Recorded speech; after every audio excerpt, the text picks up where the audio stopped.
Hey, it's Lukky. With the release of Godot 4.6, we finally have a proper IK system within the engine. Today I'm going to be teaching you how to utilize the new IK features within Godot and give you a bunch of real-world examples of how they are used in games. From giant science fiction robots to medieval fighting simulators, the application of inverse kinematics is truly endless.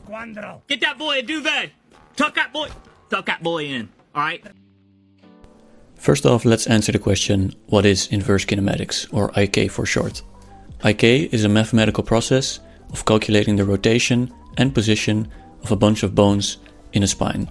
For example, here we have 5 joints connected all together with a starting location and a target the end bone needs to reach. If we move this target around, you can see all the rotations and positions of the joints are calculated to reach this endpoint. In the Godot 4.6 update, we are giving 3 different types of algorithms to achieve the same effect, but you can see they all achieve it in quite a different way. One important characteristic to take note of in IK is whether they're deterministic or not, meaning whether the last location of the bones matters in the next location. Within all these IK nodes, we'll take the Fabric 3D one for example, you can see a checkbox for deterministics. If we enable this, the position will always be the same with the same given target and starting position. So now every time we move to the same target, the rotations will be exactly the same. And when we disable deterministic, the starting position and the target might be at the same position, but the solution might be different based on the last position it was in. Whether you want your IK system to be deterministic or not is really dependent on the application. If the position of the arm matters for gameplay purposes, you probably want it to be deterministic, so you get the same results every time. But if you're just going for a visual flair or something more organic, you might want to have it not deterministic, so you get more natural and smooth movements. Each of the different algorithms given to us in Godot 4.6 have their own advantages and disadvantages. And within the documentation, and even within the Create Node menu, you can find the recommended use cases and limitations of each of the algorithms. Besides the chain IK systems, allowing for more than 2 bones in a chain to be solved, we also have the 2-bone IK system. This is the one you'll find most used in video games, as most IK applications are only consistent of 2 bones. When we're talking about hands or legs, for example, we only have the upper leg and the lower leg, or the upper arm and the lower arm. And this is what's most used within video games and what we'll be using the most within this demo. Now let me quickly run through setting up a chain IK system like this. You can find this project in the description, or if you have your own armatures you can use those of course. But for this demo I'm going to use my own one, using the IK arm. This is how you would import a model coming straight out of Blender or any other 3D software. I'm going to make this local so I can have access to the skeleton. This is what actually contains all the bones. And all the IK nodes need to be a child of the skeleton 3D. So we'll right click the skeleton 3D, add a child node. I'll use the Fabric 3D, this is the one I found most effective. And apply it. Now we're going to need a target for the IK to solve to. On the armature, I'll add a child node. You can use whatever node that has a position, so any 3D node. But I like to use a marker 3D. It's just an empty node, but it has these little axes so I know where I'm solving to. I'll put it all the way at the top of the spine and then go back into the Fabric 3D node. Here within the settings, we'll add a new element. Here it requires us to set a target node. So we'll select that marker 3D that we just added.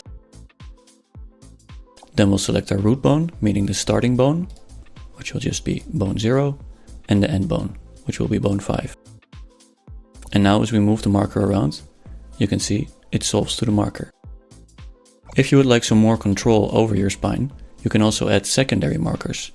Set a second one, then go back into the Fabric 3D inverse kinematic node and remove this original setting. We're going to be adding 2 different types of settings. Add a new element, set our target to that second marker, set our root bone to the first bone, and set our end bone halfway through the spine. This will solve the half of the spine through that first bone, and then the complete spine to the last marker. So now for the second setting we'll add a new setting. Select that first marker, that's all the way on top, then go to the root bone, select the first bone and the last bone. And in order for this second control marker to work, we need to be deterministic. We cannot have the last position matter because there's too much calculation. So we'll enable deterministic and up this angle limit. This means how much the bones can rotate within a single step. And because there's only one step, we need it to be all the way at 180. And now if we move that top marker and then play around with that second marker, you can see we have a lot more control over the spine. So how can we actually use this technique in gameplay? Well, one recent famous example is the robots from Arc Raiders. They all use inverse kinematics to solve the legs to the ground and to the body. So here you can see we have this beast and all its legs are nicely plopped onto the ground. I'll show you how this is done in a second. But here, if I enable the gizmos again, you can see all those second markers are up there to keep the legs curved upwards, otherwise they might solve downwards, which would look weird. And we have our target markers on the ground. Now in this demo, I'm actually doing a little bit more trickery. I'm using the spring arm 3D nodes. These spring arms are basically raycasts that point down and set their targets to wherever they hit. This way we can always mount the feet to the ground. And if I run this demo and I move around the robot, you can see the feet will always stick to the ground because of those spring arms. And all I'm doing here is moving those targets that the IK is solved through. So this is a very easy way to keep your characters grounded and make them interact with the real world in a natural way. Now let's look at my favorite application of inverse kinematics, arms and legs. In this demo I've set up a first-person controller and the arms are completely IK based, meaning I'm only animating the stick and the arms just solve to the stick, leading to these natural animations. As you can see here within the player, if we grab the stick and move it around, the arms instantly follow. This is such a nice time saver for first-person animations, and even third-person animations can be done like this. In this demo project I've also set up this full IK character, meaning every joint is controlled with inverse kinematics. You can see the arms and the legs are fully IK'd. And I wanted to showcase this super easy walking animation you can set up with IK.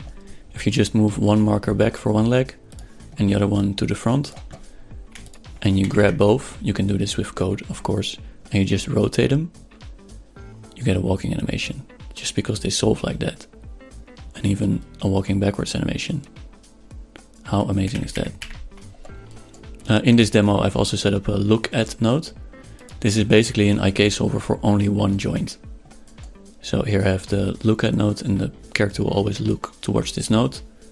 This can be really nice for third-person controllers when you want to look at enemies or interesting things in the world, or just where you're aiming. Now one problem I'm also showcasing in this demo is solving the last rotation. What this means, if we're going to this marker, you see we move the arm around, the hand will also be solved. And no matter how we rotate this marker or move it around, the hand will always be solved into the last rotation, which is probably not what you want. If you want the character to hold an object or a weapon, you want that hand to match the weapon. For this we have the copy transform node. This allows us to copy the transform of a node to a single bone. And here, as you can see, I've selected that hand bone. The reference type is a node and I've selected that hand marker. So now if we move around the hand marker, you see the hand is always in the rotation of the marker.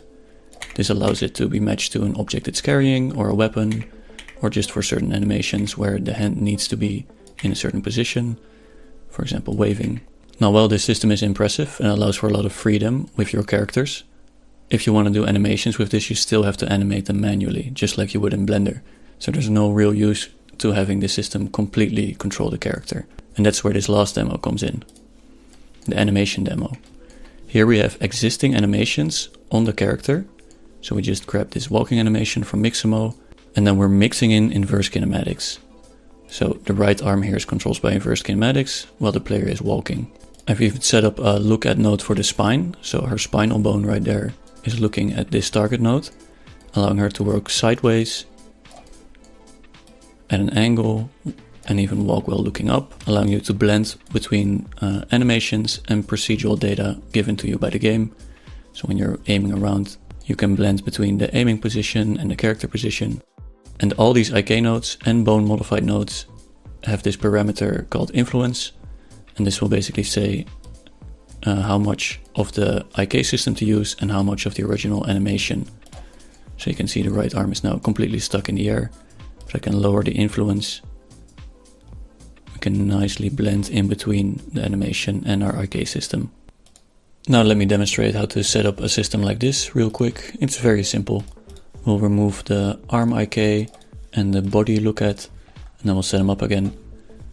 Under the skeleton of the character, we'll add a child node, and we'll add a 2-bone IK system. Then, in the settings, we'll add an element, and because this is only a 2-bone IK system, we only have to set a target, which will be our right arm marker, and a pole. This is the influence node. The influence node meaning the direction in which the arm will rotate. So your elbow will rotate back, while for the knees you will want it in the front, so it rotates to there. And then we need to select our root bone. This will be our right arm, our middle bone, which will be our right forearm, and our end bone, which will be our right hand. We can move it around. Let's also set up that copy rotation from the last demo to allow for complete control.